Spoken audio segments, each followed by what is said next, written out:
কোরবানোর সময় ছজন একসাথে বেগুন একসাথে আর নিজে আরো তো নিজে উপার্জন করে বার করছি এদিন লইলে যে আরো এই তারা পড়লে 5,000 টাকা দিই 5,000 টাকা দেওয়ার পরে হয়তো ভাই দেন অনেক টিয়া হমত আরো দেখি হয়তো হারানো ভালো তারপর আর এলাকার মানুষ বেগুন এসি আয়ের বেগুনে হয়তো না ও আসলে টিয়া এই হিসাবে তো টিয়া তাহলে তারা মানে আরো যথেষ্ট করে টিয়া পয়সা আমার মতো বসে দিয়ে বলে বহুত চেষ্টা করছি আগে না দেওয়ার সময় ইয়ে একটা কারণ আছে ইয়ে না আমাদের দুর্ঘটনাটা ঘটেছিল প্রচণ্ড বৃষ্টির মধ্যে।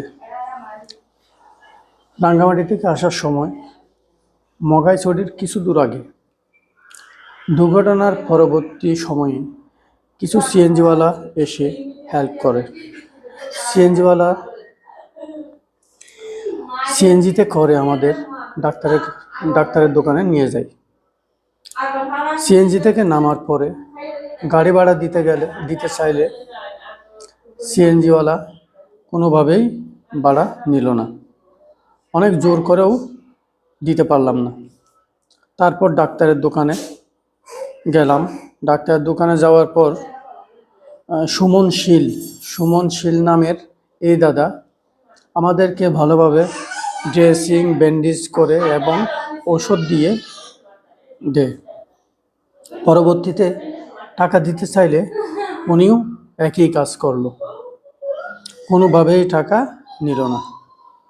তখন আমার হঠাৎ মনে পড়ে গেল সম্প্রতি ঘটে যাওয়া ঢাকা মাইলস্টোন বিমান দুর্ঘটনার কথা, যেখানে মানুষ পুড়ে গলে যাচ্ছে আর সেখানে একটি পানির বোতল 600 টাকা দাম নির্ধারণ করা হয়েছে। হায়রে ঢাকায় এ মানবতা! তাই আমার মনে হয় মানবতার দিক থেকে চট্টগ্রাম সেরা। চট্টগ্রামে আরও বেশ কিছুদিন আগে একটা কন্টেইনার ডিপোতে বিস্ফোরিত হয়েছিল। ওইখানে অনেক লোকজন মারা গিয়েছিল, অনেক দুর্ঘটনা, প্রচণ্ড রকমের দুর্ঘটনা ঘটেছিল ওটা।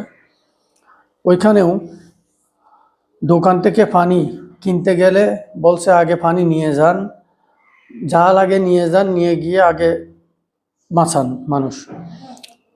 পানি দিয়ে দিছে, দোকান থেকে খেয়েছে পানি দিয়ে দিছে। সিএনজিওয়ালা নিজের পকেটের টাকা দিয়ে তেল কিনে সিএনজি রোগী নিয়ে চিটাগং মেডিকেলে গেছে, আসছে, শেষ পর্যন্ত টাকা শেষ, ওইখানে গিয়ে বসে আছে।